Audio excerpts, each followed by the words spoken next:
Muy bien, queridos hermanos y amigos, es un gusto saludarles nuevamente desde su programa de preguntas y respuestas. Tu pregunta es el tema. Y hoy me encuentro nuevamente aquí con el Pastor Petko. Bienvenido. Gracias. El Pastor Petko es el presidente de la Asociación General y le damos la bienvenida. Y a cada uno de ustedes también sean bienvenidos al programa de hoy martes. Esperamos que ustedes puedan también ser bendecidos con el programa y vamos a dar inicio con una oración.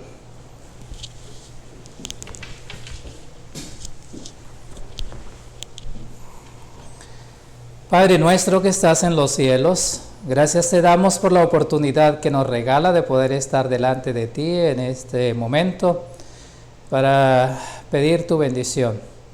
Rogamos que tú puedas bendecir también al Pastor Petko, que va a contestar las preguntas y hacer la presentación en este programa.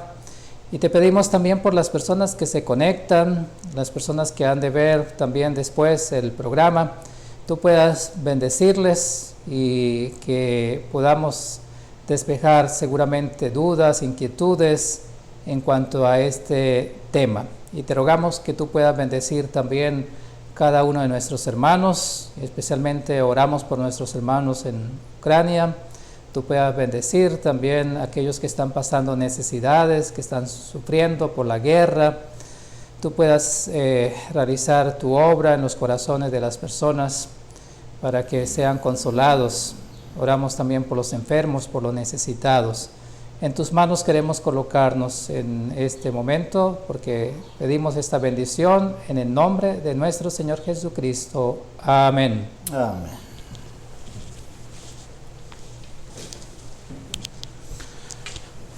Muy bien, sean todos bienvenidos. Esperamos que ustedes puedan también participar en el programa de preguntas y respuestas. Pueden enviarnos sus preguntas, sus inquietudes y al correo de info@sda1844.org o también pueden escribirnos ahí en el chat de Zoom o de Facebook.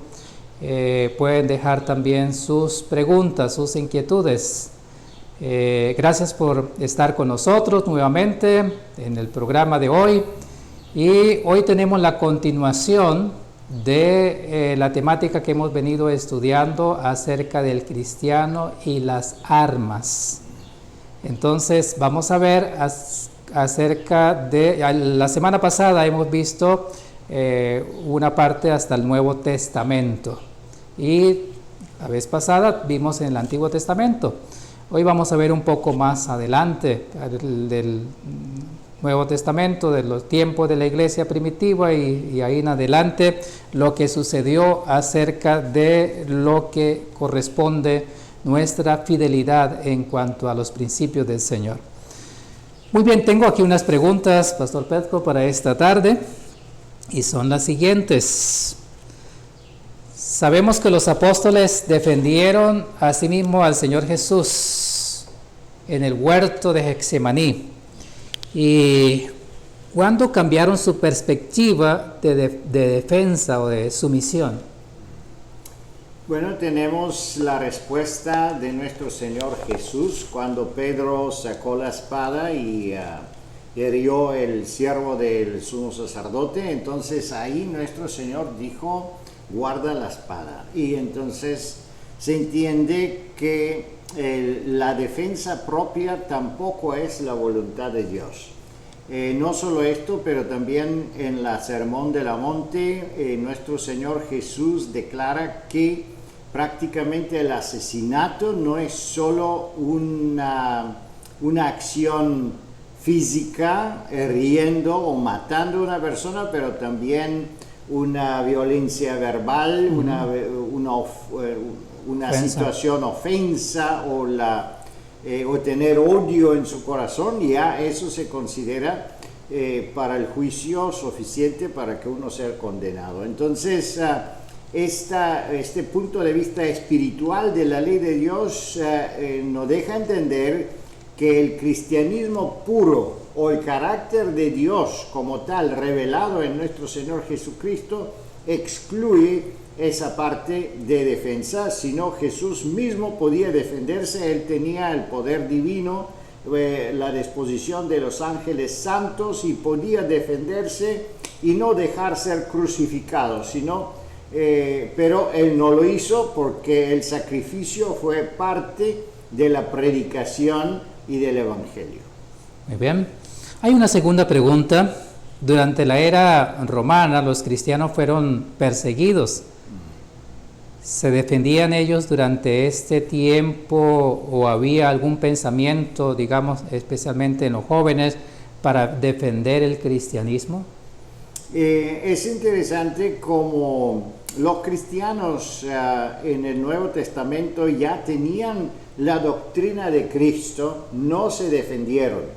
Y ellos murieron alegremente como mártires, dejando un increíble testimonio adelante de todos los impíos, y eso fue la nueva era, un nuevo pensar y profunda espiritualidad que la gente podía ver demostrado en los cristianos. Y vamos a ver en las documentaciones históricas que no solo los apóstoles, pero también la iglesia, hasta 350 años después de Cristo, mantenía estrictamente el pacifismo como su doctrina principal. Ya, hay una pregunta más, y es la siguiente: ¿por qué Dios permitió que los primeros cristianos murieran, como usted acaba de decir, como mártires, sin mostrarle compasión, mientras defendió a los israelitas cuando ellos fueron obedientes? Esa es con la doctrina de Cristo, entra la doctrina de la resurrección. Con otra palabra, esa doctrina existía en el Antiguo Testamento también, pero no fue una doctrina fundamental como en el tiempo del cristianismo. Cristo venció la muerte. ¿Qué significa? Que todo que siguen a Cristo no debe tener miedo de la muerte, porque la muerte ya está vencida. Y la muerte no es un obstáculo. Y lamentablemente en el tiempo moderno se ve la muerte como un castigo tremendo. Sin embargo, eso no se veía en ese tiempo. Hasta podemos ver que en el Apocalipsis capítulo 14 dice: bienaventurados los muertos desde ahí adelante. Que significa que en algunas circunstancias se prefería la muerte que la vida, por el sufrimiento que causaba la vida y las luchas que uno debía hacer para mantener su fe y su comprensión de la verdad.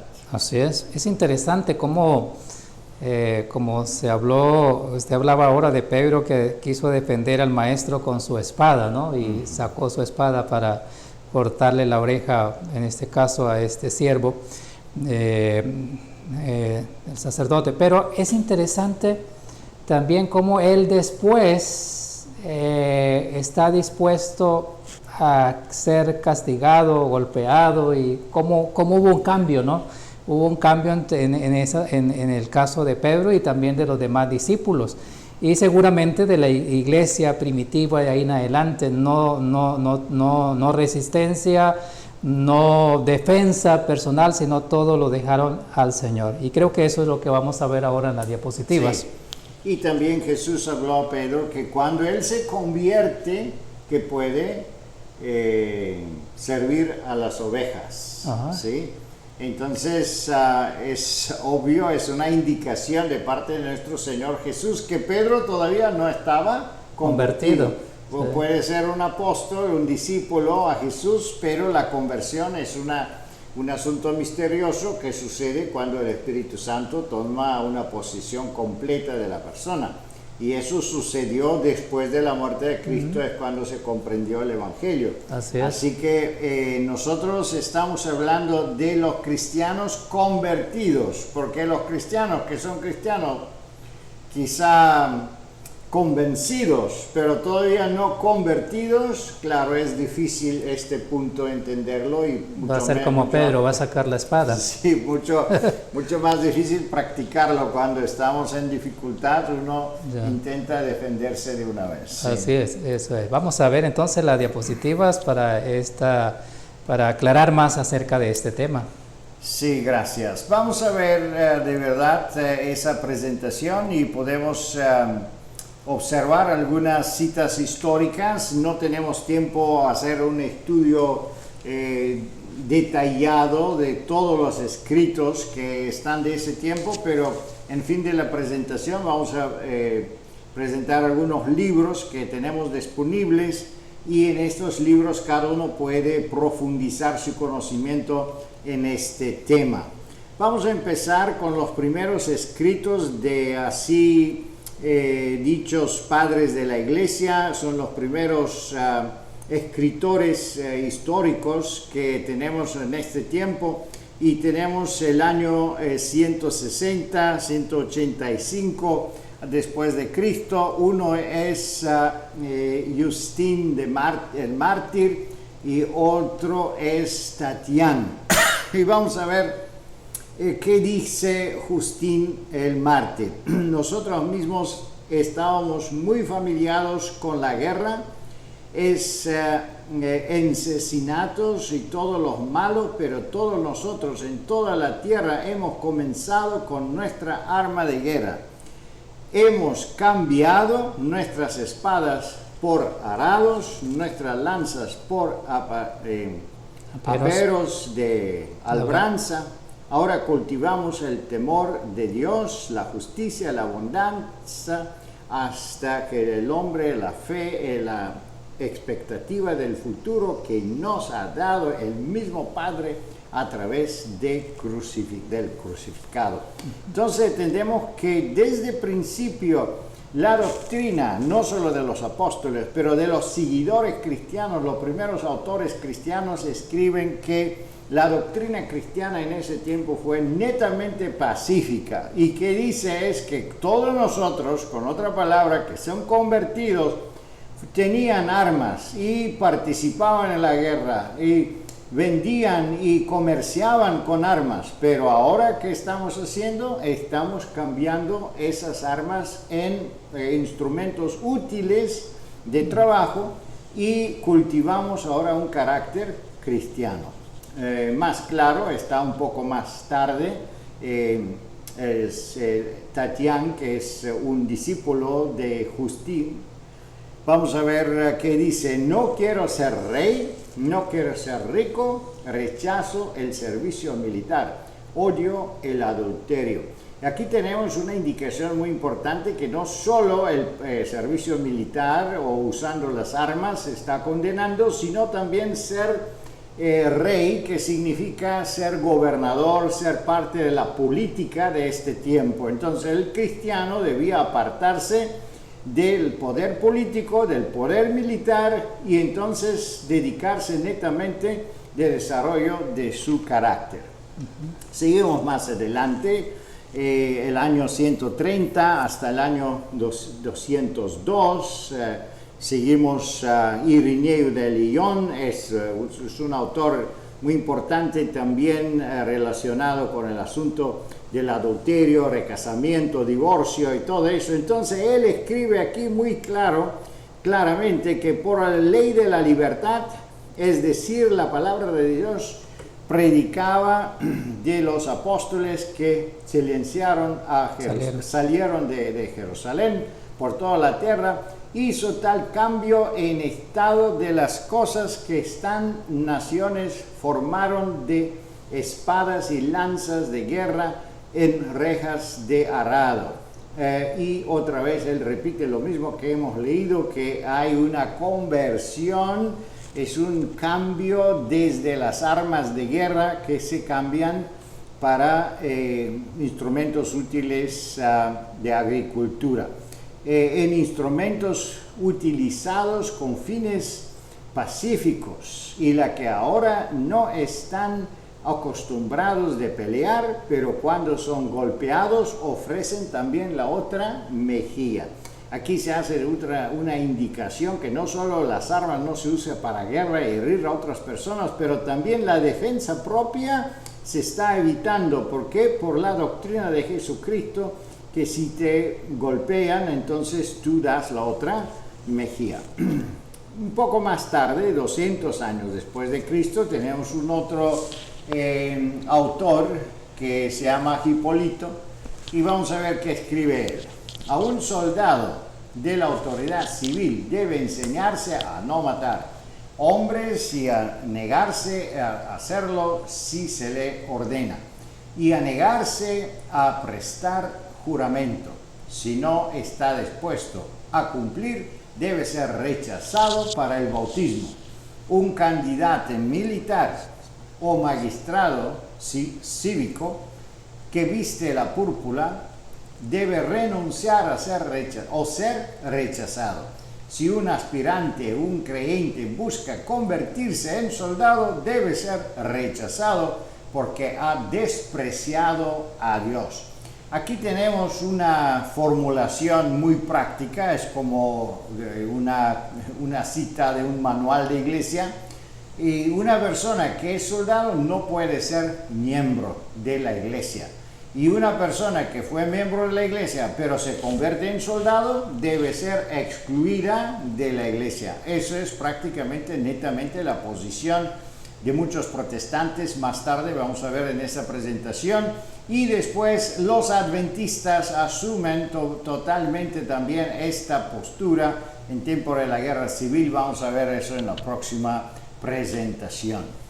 Aquí tenemos un autor muy famoso, Tertuliano,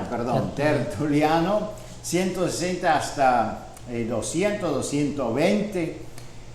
Y aquí también se repite esa postura de la iglesia que está muy bien establecida en ese tiempo. Ciertamente, si la fe viene después y encuentra a alguno preocupado por el servicio militar, su caso es diferente, como en el caso de los Juan solía recibir para el bautismo, y de aquellos fidelismos centuriones que en decir el centurión que Cristo aprueba y el centurión a quien Pedro instruye. Sin embargo, al mismo tiempo, cuando un hombre se ha convertido en creyente y la fe ha sido sellada, debe haber un abandono inmediato de ella, lo cual ha sido el curso de muchos, y habrá que recibir a toda suerte de sutilez para no ofender a Dios. Aquí tenemos aquí muy claro la doctrina eclesiástica en ese tiempo. Eso es un tiempo pre-Constantino. Todavía la iglesia está perseguida, todavía la iglesia no está oficial en el Imperio Romano, y podemos ver que la fe se mantiene pura, así como Jesús lo ha dado, así como los apóstoles lo han transferido a sus seguidores. Vamos a ver un poco más tarde, en aproximadamente 240, al año 240 después de Cristo, tenemos un otro autor muy famoso, Orígenes, y él también escribe algo muy semejante. No se puede exigir el servicio militar de los cristianos más de lo que se puede exigir de los sacerdotes. No salimos como soldados. Si todos los romanos abrazan de la fe cristiana, cuando oren vencerán a sus enemigos, o más bien no harán la guerra en absoluto. Estado custodiados por este poder divino que prometió salvar 5 ciudades entre el bien y la cintura justos. Entonces entendemos que aquí se extiende más la idea del cristianismo, como están el número de los cristianos también se extienden.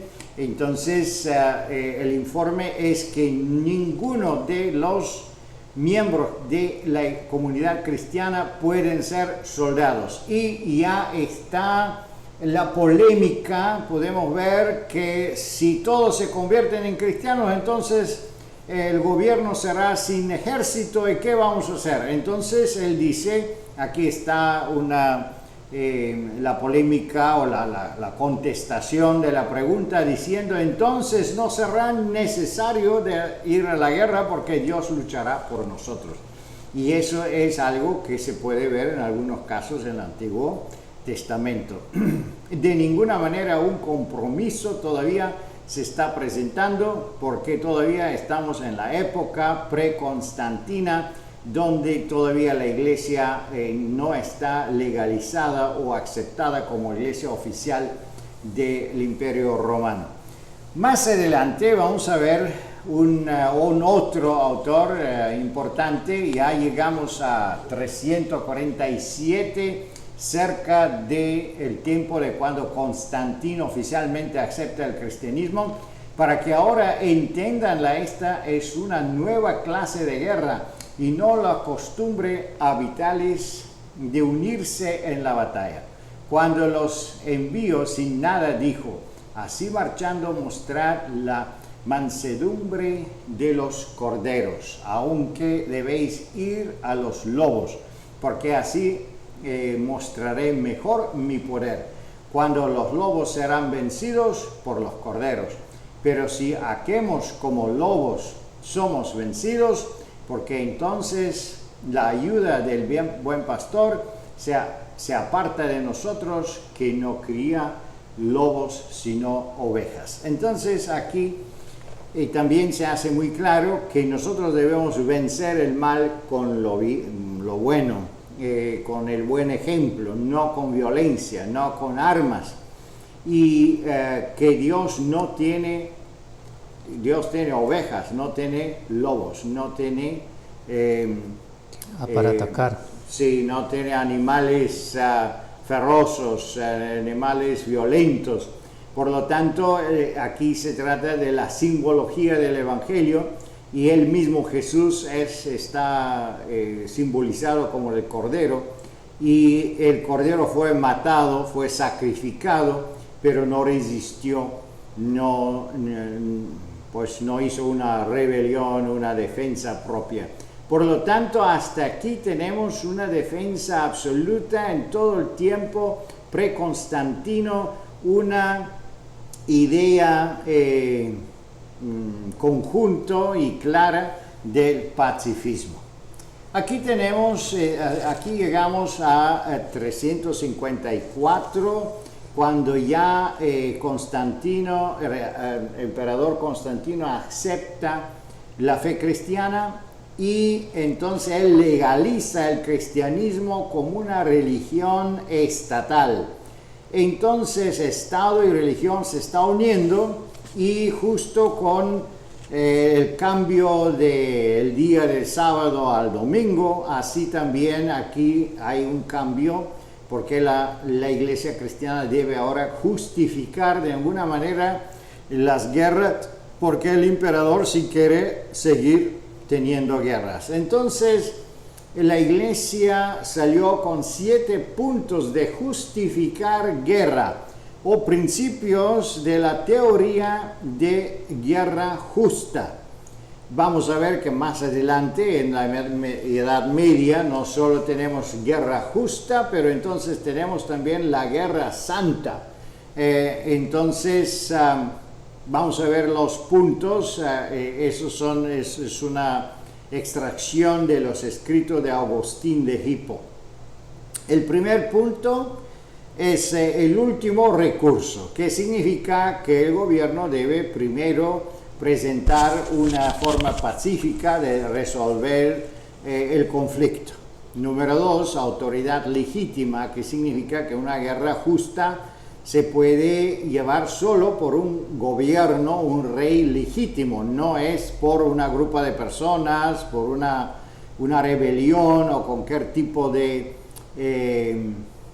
forma militar. Entonces debe ser el gobierno legítimo que dirige esa guerra.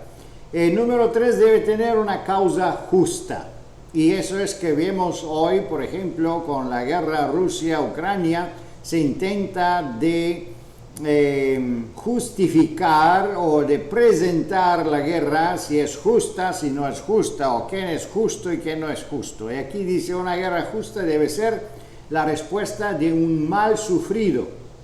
La autodefensa contra un ataque constituye siempre una guerra justa. Entonces ahí, como Ucrania está entonces atacada, entonces ahí, en acuerdo de Agustín de Hippo, ya esa guerra se considera justa porque es forma de defensa. Número 4, probabilidad de éxito. Para que una guerra sea justa debe haber una posibilidad racional de éxito, que significa que debe tener debe presentarse una causa de paz, una causa de salida, una forma de salida. Si eso se hace así, entonces será así.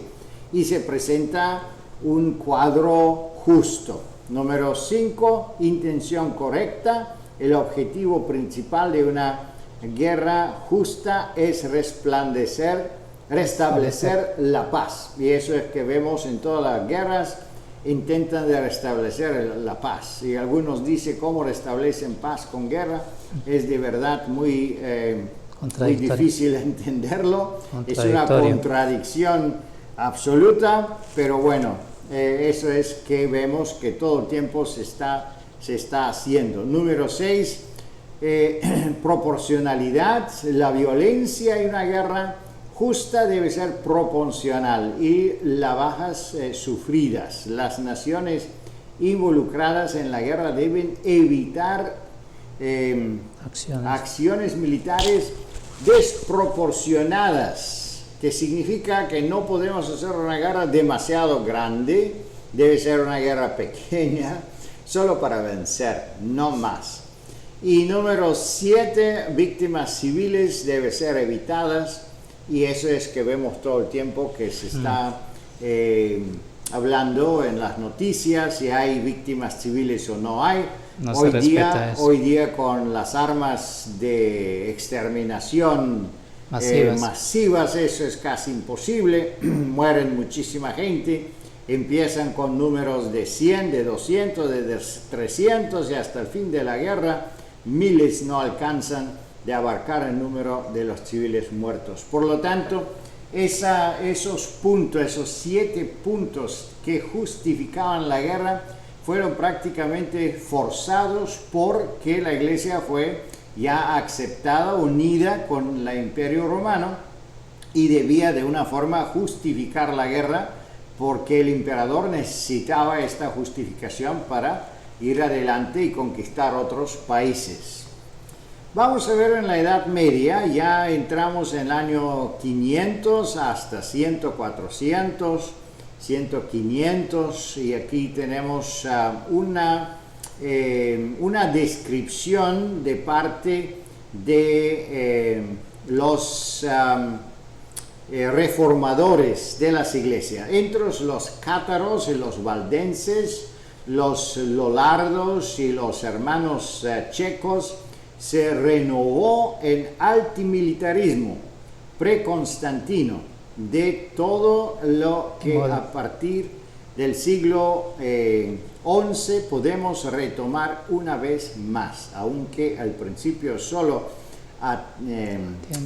tientas la historia del desarrollo pacifista. Ese tiempo es también el tiempo de las guerras santas. Entonces, ahí no tenemos documentos de explicación porque es demasiado obvio, es en todos los lugares las guerras santas, cuando se consideraban no solo los 7 puntos de justificación de la guerra, sino cuando la guerra ya tenía un propósito de convertir los incrédulos en cristianismo, ya eso se consideraba una guerra santa.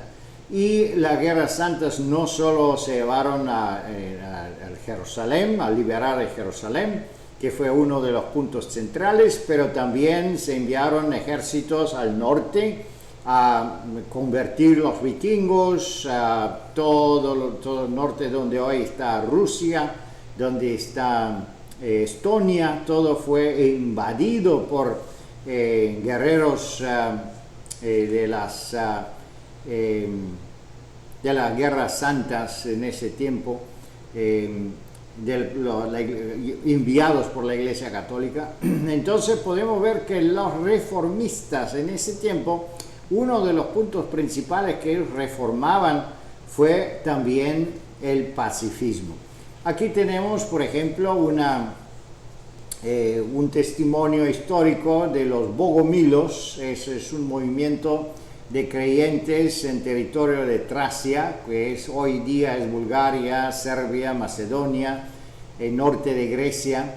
Un grupo extremista minoritario aparentemente abogaba por el pacifismo, el socialismo, el vegetarismo, es decir, cultivaba un radicalismo religioso y fanático, pero la base llena de un temperamento más comprometedor puede caracterizarse más propiamente como puritanos evangélicos en busca de un retorno. Podemos ver aquí que ese movimiento prácticamente fue uno de los primeros movimientos reformadores. No tenían todas las doctrinas correctamente ni la comprensión que tenían los protestantes más tarde. Sin embargo, ellos tenían el vegetarismo, guardaban el sábado, tenían el asunto del pacifismo. Entonces ellos fueron prácticamente el fundamento de muchos otros movimientos, como son los cátaros, por ejemplo, de movimientos reformistas en la Edad Media. Un movimiento significante es el movimiento de los valdenses. Lo tenemos en el conflicto de los siglos como un movimiento muy positivo, regresando la fe en la Biblia, en el Evangelio. Y los valdenses originalmente fueron contra la violencia desde sus orígenes en el siglo XII, y por su compromiso con la reforma del siglo XVI, los valdenses, llamados heréticos, profesaban como parte de su fe la no violencia. Así también son los cátaros. Es un movimiento semejante a los valdenses, pero en el territorio de Francia. Se llamaron a sí mismos cátaros por el griego puro, y ellos también eran pacifistas. Entonces podemos ver que la apostasía de la Iglesia en la forma católica romana fue enfrentada con unas reformas en el territorio europeo, y esas reformas fueron, uno de los puntos de la reforma fue también reformar el asunto de la guerra y mostrar el pacifismo, la importancia del pacifismo. Un reformador muy importante fue Juan Wycliffe. Sabemos que él tiene una influencia enorme al protestantismo más tarde, y vamos a ver la reforma de Inglaterra, en qué sentido fue esa reforma. Wycliffe rechazó la opinión de que legítima defensa era un precepto esencial de la ley natural. Por el contrario, insistió en una lectura literal del Sermón del Monte, argumentando que la preservación de los demás era un deber cristiano más básico. Además, incluyó en el supuesto de que la autopreservación era un bien legítimo. Wycliffe argumentó que la lex caritas estipulaba la no resistencia como condición para la salvación. Por lo tanto, los cristianos deben priorizar la preservación del alma eterna sobre el cuerpo y rechazar la tentación de la autodefensa violenta. Tampoco se pueden citar las guerras de Israel del Antiguo Testamento como legitimación de una causa justa, ya que estas guerras habían servido al propósito principal de prefigurar las batallas espirituales del nuevo pacto y fueron reemplazados decisivamente por el Lex Christi. Entonces tenemos aquí casi un sumario de toda la presentación que hicimos antes, cómo es el Antiguo y el Nuevo Testamento. Entonces Wycliffe lo explica, que eso fue para su tiempo, pero después fue cambiado por la ley de Jesús. Y en el Nuevo Pacto tenemos no solo no participar en violencia, en guerra con armas, sino también defender su propia vida. No es necesario, porque es más importante guardar las almas y la salvación espiritual que guardar su vida terrenal y carnal. No solo eso, pero él hace un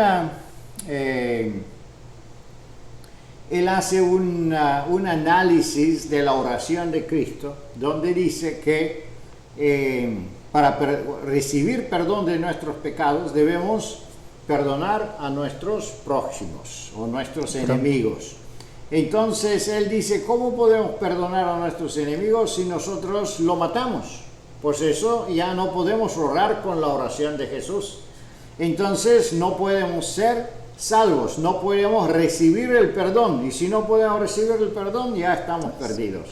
Entonces Wycliffe pone un fundamento muy importante del pacifismo en el tiempo de los protestantes, y vamos a ver que eso refleja también en el movimiento de anabautistas, un movimiento que es fundamental, porque desde los anabautistas salen los bautistas, metodistas, los menonitas y otros movimientos que después se trasladan a Estados Unidos y forman el protestantismo americano, que vamos a verlo en la próxima presentación. Pero vamos a ver los anabautistas. Es aproximadamente 1524 después de Cristo, y eso se extiende hasta 1700. Una manifestación particular de aceptar a Jesucristo como una autoridad superior al Estado, que llegó a ser central por los anabautistas y sus descendientes menonitas, fue el rechazo a la participación en la guerra. Vemos esto al principio de juicio que condujo la ejecución del líder anabautista Michael Sattler. Se negó explícitamente a apoyar las guerras contra los turcos. Jesús nos llama a amar a nuestros enemigos. Eso significa que no podemos tomar las armas contra ellos. Aquí tenemos una guerra santa, posiblemente, porque los turcos no son cristianos y debemos luchar contra ellos. Sin embargo, los anabautistas declaran que esta guerra no es santa. Debemos convertirlos mostrando lo bien y no luchar contra ellos. Aquí tenemos las manifestaciones medievales de la iglesia de Anabautista, que valoraban una interpretación literal del Sermón del Monte. Compartían las siguientes declaraciones. Podemos decir que son muy parecidas, idénticas, como la idea de Wycliffe. Número 1. El creyente no debe hacer juramentos ni remitir después entre creyentes a los tribunales de la justicia para su resolución, de acuerdo de los Corintios 6, 1 de 11, que es prácticamente el fundamento de ese juramento, en el sentido de ser parte del ejército, de ser parte de un sistema política. Y el creyente no debe portar armas, ni ofrecer resistencia por la fuerza de los malhechadores, ni empuñar la espada. Ningún cristiano tiene el jus gladi, en latino, el derecho de espada. Y ellos toman para eso Mateo 5, versículo 39. El gobierno civil pertenece al mundo, el creyente pertenece al reino de Dios, por lo que no debe ocupar ningún cargo ni tener ningún rango bajo del gobierno, el cual debe ser obedecido pasivamente. Obedecer sí, colaborar no. Los pecadores y infieles deben ser excomunicados y expulsados de los sacramentos y de las relaciones con los creyentes, a menos que expíen, según el 1 Corintios 5, 9 hasta 13.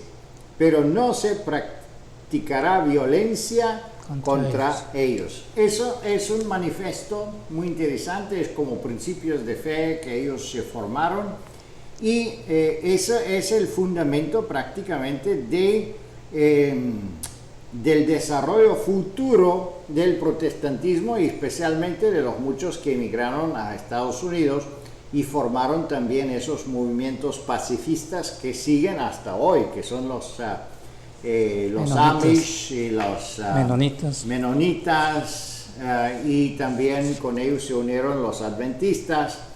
Entonces ahí es también en lo mismo tiempo ellos mismos tenían la misma comprensión que tenemos nosotros relacionado con el matrimonio, contra el divorcio, no recasamiento.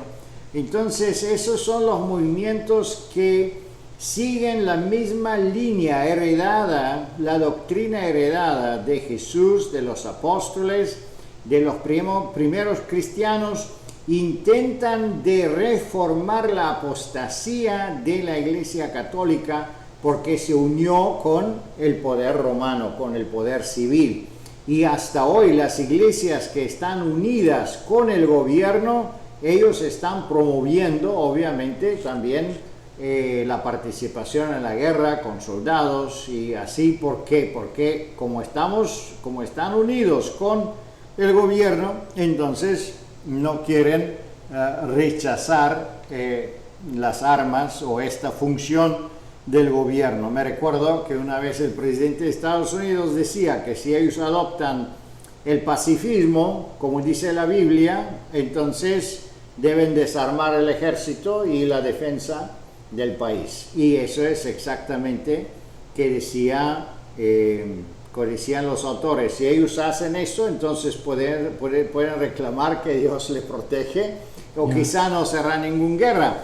Pero como no lo hacen, entonces siguen en la guerra. Pero vamos a ver cómo esas doctrinas se han trasladadas en el protestantismo americano, y vamos a ver cómo eso reflejó en la doctrina adventista y cómo también la reforma llegó a reformar estos mismos puntos que fue la doctrina original cristiana desde principio. Aquí tenemos algunos libros, si alguien quiere profundizar el tema. Tenemos el primer libro, Israel en la profecía, y eso es un libro que trata o explica por qué el Antiguo Testamento, por ejemplo, podemos ver el uso de la guerra, uso de las armas, qué significado espiritual tiene eso.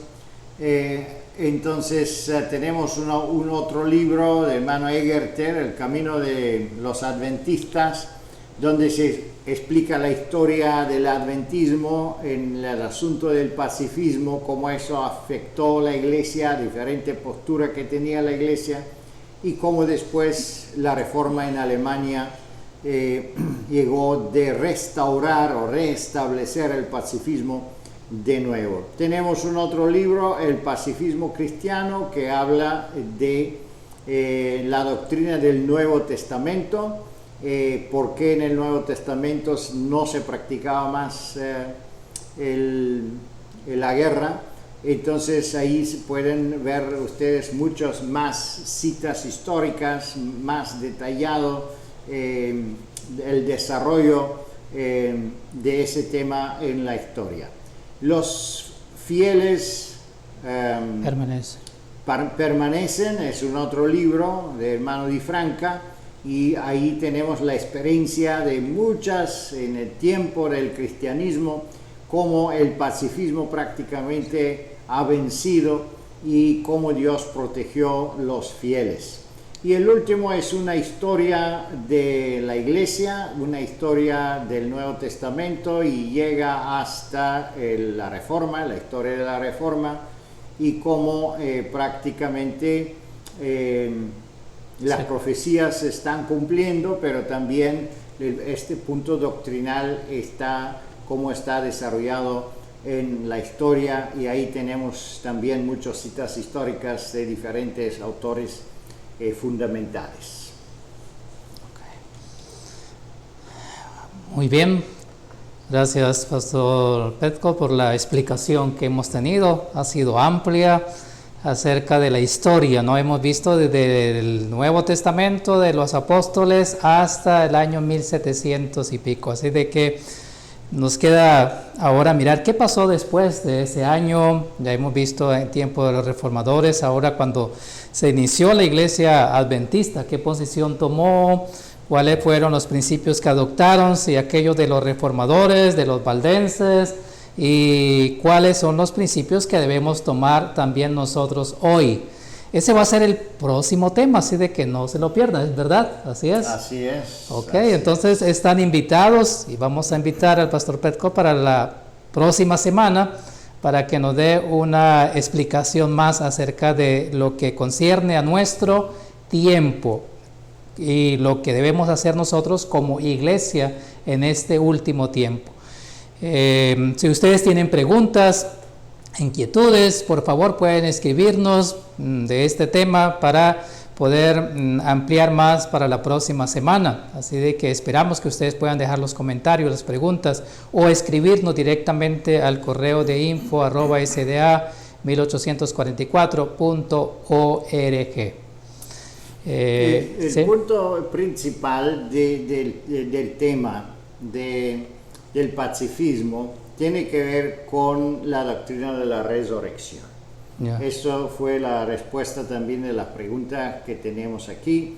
Que si una persona cree en la resurrección y cree que la muerte ya no está vencida por Cristo, entonces pierde toda la fuerza la idea de la defensa propia. Así es. Sí, porque nosotros ya vivimos no más con el sueño de una vida exitosa en este mundo, sino vivimos con una idea de vencer y de vivir con Cristo en la eternidad.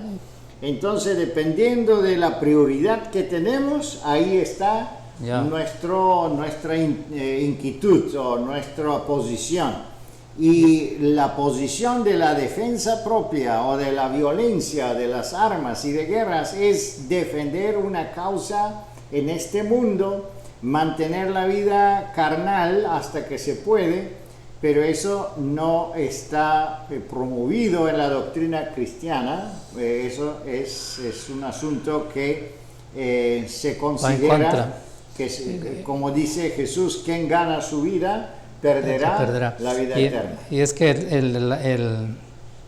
el apóstol dice, para mí el vivir es Cristo y el morir es ganancia, dijo el apóstol Pablo. Así que si estamos en Cristo, si creemos en Él, no tenemos que defender este cuerpo, lo que nos puede pasar en esta tierra, porque como ya el pastor ha dicho, es un asunto más que nuestra vida espiritual, nuestra vivencia para el cielo es lo más importante. Así de que si yo tengo que defender una causa justa y tenga que dar la vida como los mártires y los apóstoles, que ellos estaban dispuestos a morir, no les importó nada con tal de defender la causa del Señor Jesús. Y esa es la causa que debemos defender, y esas son las armas que tenemos que usar, no las armas que quiso usar Pedro en su tiempo, la espada, sino después de que se convirtió, usó otro tipo de armas, y esas armas son las que aprueba el Señor. Amén. Así de que Dios nos ayude para poder entender esto, y esperamos que en el próximo tema, en el próximo programa pueda quedar más claro y cuál debe ser nuestra posición acerca de las armas. Yo estoy explicando esta parte porque me recuerdo una vez tenía un estudio bíblico con un interesado que fue cristiano, pastor en otra iglesia, otra denominación. Entonces él estaba sumamente sorprendido de la posición de la iglesia.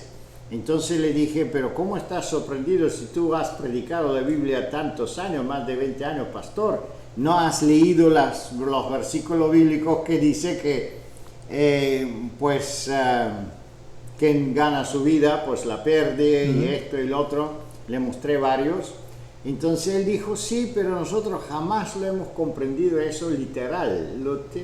Sí, simbólico, más o menos, pero no literalmente. Entonces ahí está el asunto. ¿Cómo entendemos la escritura? ¿La tomamos en serio así como está escrita?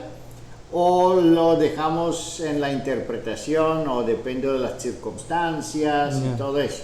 Entonces la doctrina cristiana de los apóstoles y de la iglesia primitiva es muy clara en ese sentido. Ellos tomaban literalmente la doctrina de Cristo y así la practicaban. Y así es, ahora me hace acordar del Señor Jesús, le dijo a Pilato, creo que fue que dice, mi reino no es de este mundo. No es de este mundo. Y si fuera de este mundo, ofenderían las personas, seguramente con espada, con armas para defenderlo.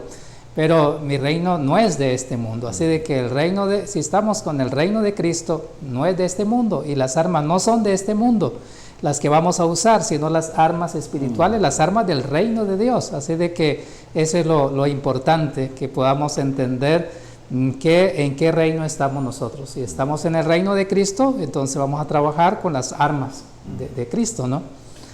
Bueno, ahí queda para que ustedes puedan compartir con nosotros también, y los esperamos en la próxima semana. Vamos a terminar por el día de hoy, por el tiempo, y vamos a hacer una oración para finalizar.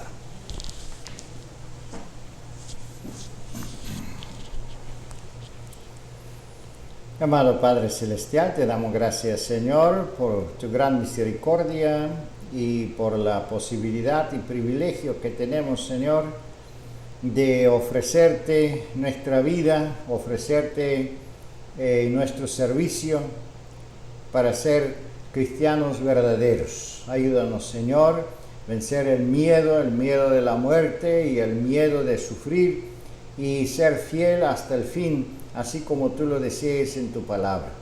Ayúdanos, Señor, especialmente en tiempo de fin, cuando sabemos que vamos a enfrentarnos con la ley dominical y otras dificultades. Entender, Señor, la importancia del conocimiento de tu palabra, tu voluntad, y la importancia de practicar tu voluntad desde ahora, cuando es tiempo de gracia y libertad y podemos hacerlo. Te pedimos que tú bendigas tu iglesia, todos los participantes de este programa y todos los que escuchan este programa. En el nombre de nuestro Señor Jesús. Amén. Amén.